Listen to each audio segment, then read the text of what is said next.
There are moments that seem to stand still in time. Events that transcend the master plan of your life. Unexpected twists, wind blows of destiny. One of these moments that you will remember all your life. Or not.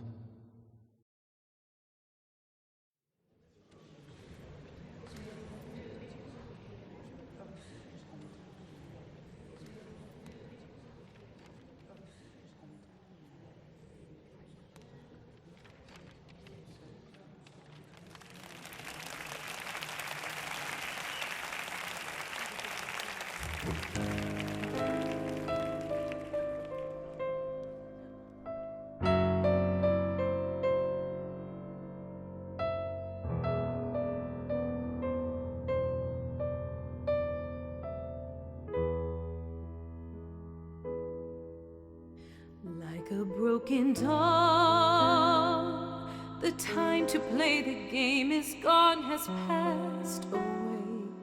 There's no simple reason or lost secret way to be what it could have been one distant day. Like a broken mirror, dry now your crystal tears and carry on away. It's the only you can do and nothing more to say. The scratches of your being have to tear your skin.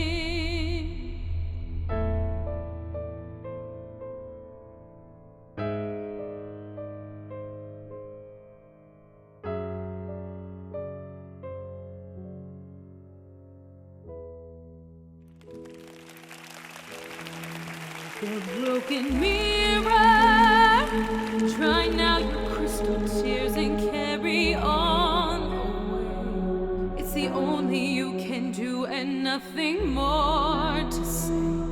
The scratches of your being have to tear your skin.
Ah, Mrs. Moore.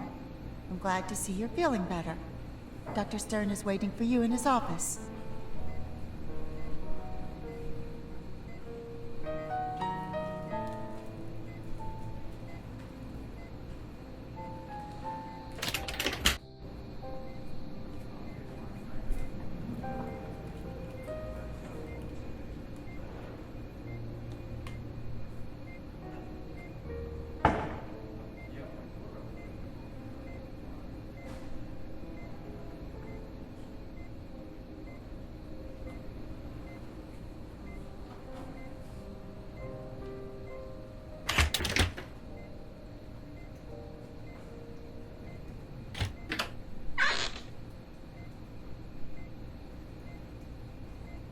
Mrs. de Moor, I'm glad to see you recovered.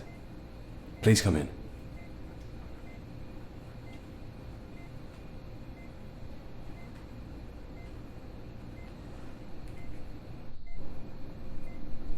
Try to calm down. You don't remember the day of the concert, do you? You see, I'm not going to give you too many details. You'll understand why. I'll just tell you. You've been in that state for years. You're an inpatient here, in the private hospital that my father founded. In fact, we have already had this conversation several times. But inevitably a short time later you fall back into an amnesic state. But I have good news for you today. Thanks to the tests we have carried out with you during this time, we have been able to develop a drug that can stop the forgetfulness process. The price you will pay, however, is hyper-reality. This drug has a powerful side effect. You will have a hard time discerning between what is real and the images of your subconscious. Ms. de Moor, I would like to make you a proposal. A somewhat risky experiment, but also the only chance you will have to recover your memories. I propose that you return to familiar places and be directly exposed to your memories. This will be done under the effects of this drug, which seems to be the only effective method. Miss Castor, please prepare the doses I told you about in the laboratory for Mrs. de Moor. Yes, Doctor. We will go to your family estate. The place where you were born, Ravenhill Manor, is fortunately not many miles from the hospital. For reasons unknown to me, you seem more likely to remember during the evening hours, so if you are able, we will go together tonight, in search of your past, and see if walking through the surroundings, now abandoned to the passage of time, can finally reconnect you with your memories.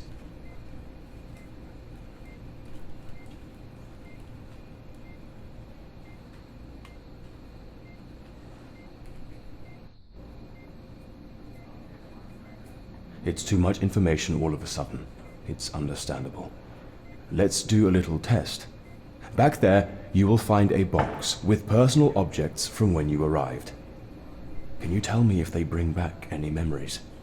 It is very important that you look at them carefully. This way, we will predispose your mind to reverse your amnesia.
Ah, have you already gone through your things?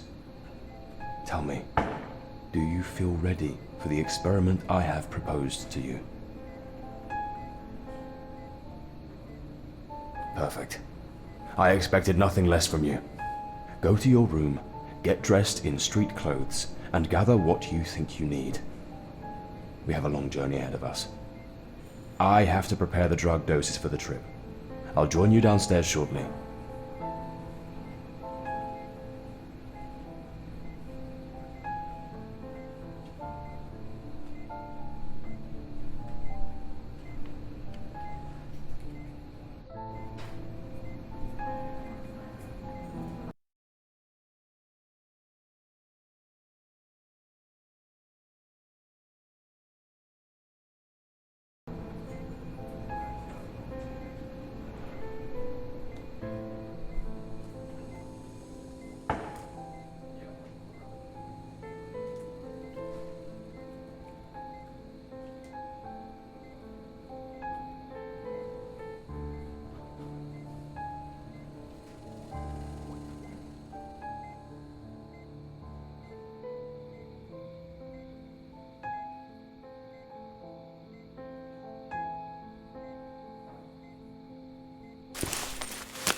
Ah, Mrs. de Moor.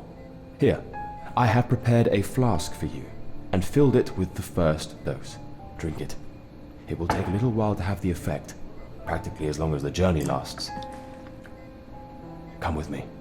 I have the car at the door. We have no time to lose. I'll tell you more on the way.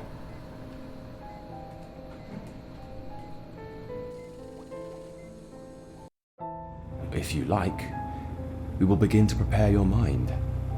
Remember, you will have hallucinations and unreal visions, which may seem like real nightmares, and will be mixed with real, valuable memories. Only you can choose which ones to keep. This is why I have not told you anything about your past, so as not to interfere with the recovery flow of your memories. One more thing. In the hospital, you are especially sensitive to mirrors. Seeing your reflected image seemed to transport you to your past, and you began to remember.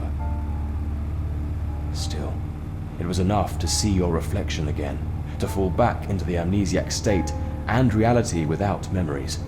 So the mirrors you encounter will break the reality in your mind. But don't worry. Conditioned by the environment that was part of your past and this experimental drug, everything should be fine.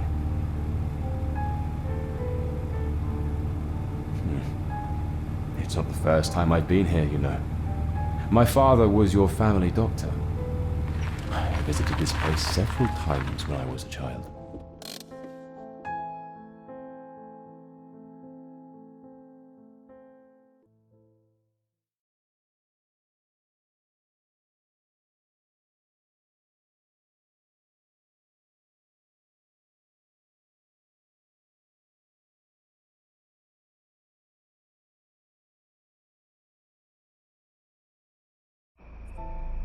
We have arrived, Eliza.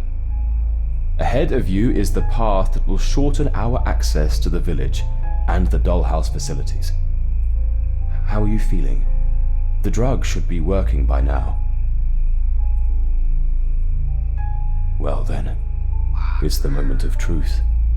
So from here on, you'll have to go on alone. But don't worry, I'll keep a close eye on you, trying to monitor your process. It would be best. I might get in the way of your memories, and this experiment won't have the desired effect. You must go straight ahead until you reach a fork in the road. One leads to the village and the Ravenhill countryside, and the other leads directly to the mansion. I advise you to take the second. Remember, Eliza, the subconscious will talk to you in many ways. You will not be able to distinguish reality from what your mind is explaining to you. Try to understand the symbols, the signs it will give you. They can be images, they can be noises, they can be words. Be attentive, Eliza. Be very attentive. See you later.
their time is running out. I can feel the breath of death. So tonight, I want to record everything that has happened over the years. What started as the happy county my ancestors filled with prosperity has been transformed into the most horrible and darkest of places. That is why I am recording my account of events on the cylinders of this old phonograph that my father bought from Thomas Edison. I am Eliza de Moor, 4th Earl of Ravenhill, and I want to begin my story by cursing the day when Lavinia, my wife,